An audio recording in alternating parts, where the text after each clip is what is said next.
Hello, कैसे हो मेरे प्यारे बच्चों? खुश होगे और मस्त होगे और निश्चित रूप से बोर्ड एग्जाम की तैयारी अपनी बेहतरीन ढंग से कर रहे होगे। तो आज हम लोग बेटा अपने इस प्यारे से यूट्यूब चैनल उमेश गुरुकुल पर क्लास 10th का एक बहुत ही महत्वपूर्ण चैप्टर, कौन सा? सरफेस एरिया एंड वॉल्यूम, मतलब पृष्ठीय क्षेत्रफल और आयतन के सारे फार्मूले की स्टडी करेंगे। एक चीज जान लो, ये चैप्टर बिना फार्मूले के बेजान है, इसलिए तुम लोग इन सारे फार्मूलों को निश्चित रूप से रट लो, क्योंकि बिना रटे कुछ होना नहीं है। ये सारे फार्मूले में एक ही जगह तुम्हें दे रहा हूं। तो चलो सबसे पहले ये देख लो, एक आकृति है जिसका नाम है घन, क्यूब।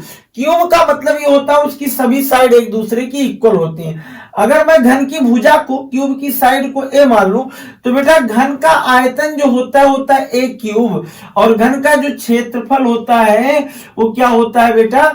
6a square. यानी घन का आयतन ए क्यूब और क्षेत्रफल 6a स्क्वायर। क्यों? क्योंकि इसकी 6 फलक होते हैं। आगे आ जाओ, घनाभ। देखो ये ऐसी आकृति होती तो ऐसे ही है, लेकिन इसकी लंबाई, चौड़ाई और ऊंचाई सब अलग अलग होती है।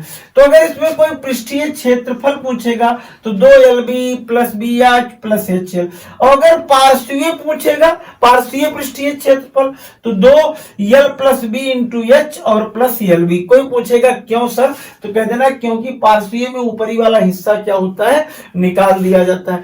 फिर बेटा अगर घनाभ का कोई आयतन पूछेगा ना, तो लगा देना l into b into h। बात समझ में आई? चलो आ जाओ बेलन पर। बेलन ये तुम्हें दिखाई दे रहा है। बेलन में बेटा ये ऊंचाई है उसकी, ये ऊंचाई है, और ये त्रिज्या और व्यास है, व्यास का आधा कर दोगे त्रिज्या। तो अगर बेलन का वक्र पृष्ठ पूछेगा तो बेलन का वक्र पृष्ठ क्या होता है? 2πr/h, और संपूर्ण पृष्ठ में यही दोनों 2πr स्क्वायर जुड़ जाता है, इसलिए 2πr और ब्रैकेट में h प्लस r हो जाएगा। और अगर इसका आयतन पूछेगा तो देख रहे हो πr स्क्वायर h हो जाएगा। समझ में बात आई? बेलन की कहानी खत्म। शंकु भैया पर आ जाओ। शंकु का वक्र पृष्ठ क्या होता है? πrl होता है। संपूर्ण पृष्ठ क्या होता है? πr और ब्रैकेट में लल्लू होता है l प्लस r। तिर्यक ऊंचाई बेटा यल होती है, और यल बराबर होता है √h स्क्वायर और प्लस क्या? r square. और अंत में आयतन 1/3, और यहाँ πr स्क्वायर h हो गया, ये इसका आयतन हो गया। समझ में बात आ गई? आ जाओ गोले पर। गोले का अगर कोई क्षेत्रफल पूछेगा तो 2πr स्क्वायर, आयतन पूछेगा 4/3 πr क्यूब, और अगर अर्धगोले का आयतन पूछेगा तो 2/3 πr क्यूब। तो इतना सारे फार्मूले हो गए। एक चीज और याद रखना जाते जाते, क्या कि अगर कभी कोई एक चीज दूसरी चीज में रिकास्ट की जाती है, बदली जाती है, जैसे बेलन को पिघलाकर घनाभ बनाया जाए, शंख को पिघलाकर बेलन बनाया जाए, बेलन को उसको इसमें बदला जाए, अगर कभी ऐसा प्रश्न आएगा तो दोनों आकृतियों के आयतन सदैव आपस में बराबर होते हैं। इसी फार्मूले पर लगाना, क्वेश्चन सॉल्व हो जाएगा। मान लो गोले को पिघलाकर बेलन बनाया जाता है, तो उस जो गोला दिया रहेगा उसका आयतन बेलन के आयतन के बराबर होगा।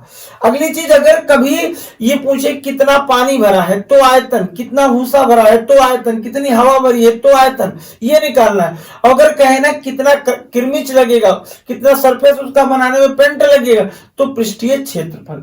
इस तरीके से तुम इस चैप्टर के सारे फार्मूले निश्चित रूप से पा गए होगे और लगाने के तरीके पा गए होगे। तो बेटा अब हम लोग अपना अगला चैप्टर का पार्ट अगले में देखेंगे। चलो इसको स्क्रीनशॉट ले लो।